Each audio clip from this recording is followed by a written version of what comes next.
Ер нь миний үеийнхэн бол номыг уншдаг байсан. Тэгээ одоо ч бол яг одоо интернет орчин бий болчих, Facebook бий болчих. Тэгээд хүмүүс харьцангуй жоохон ном унших нь бага байна уу гэж бодогдож байгаа. Зөвхөн яг би өөрөө уран бүтээлч хүн учраас мэдээж унших шаардлагатай. Тэгээ ямар нэгэн сэдв аваад кино хийхээр боллоо гэж бодоход тэр сэдвийнхаа номнуудыг мэдээж уншина. Тэгээд дээр нь өөрөө бас өөрийнхөө сонирхлоор мэдээж хэрэг ном уншдаг. Би яг жилд хэдэн ном уншдаг гэдгээ бол яг хэлж мэдэхгүй байна. Гэтэ ямар ч л өснөө сардаа нэг 3-4 ном уншина.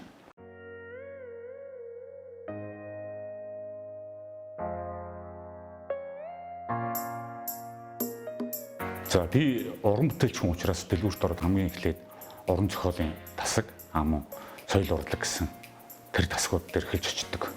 За түүний дараа бол түүх. Тэгээд Монголын түүхтэй холбоотой номнуудыг хөвчлэн хардаг та.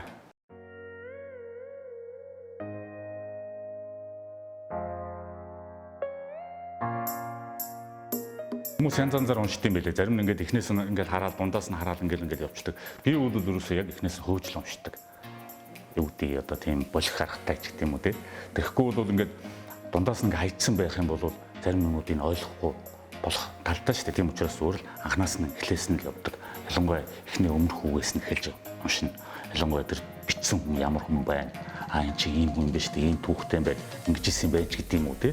Тэрнээс нь эхэлж унших юм бол илүү тодорхой энэ чинь ийм хүн учраас ингэж бичсэн юм байна шүү дээ гэж ингэж ойлгоход илүү төхөн байдаг.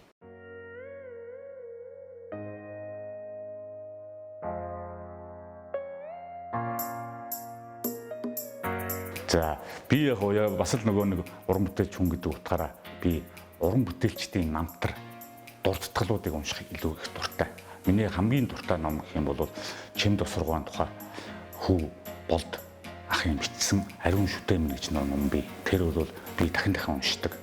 Тэр алтан үеийн жүжигчдийн амьдрал ахуйн тухай маш сайхан бичсэн тийм ном байдаг. Зүгээр бас л нөгөө киноны хүн учраас яг Монголын киноны түүхтэй холбоотой ном гэх юм бол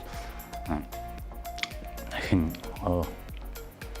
ээжим нь хөтлсөн жим Монгол кино гэж Даш Цэв гэж хүний ном байдгийг. Тэр бол Монголын киноны түүхийн талаар их сайхан бичсэн ийм ном.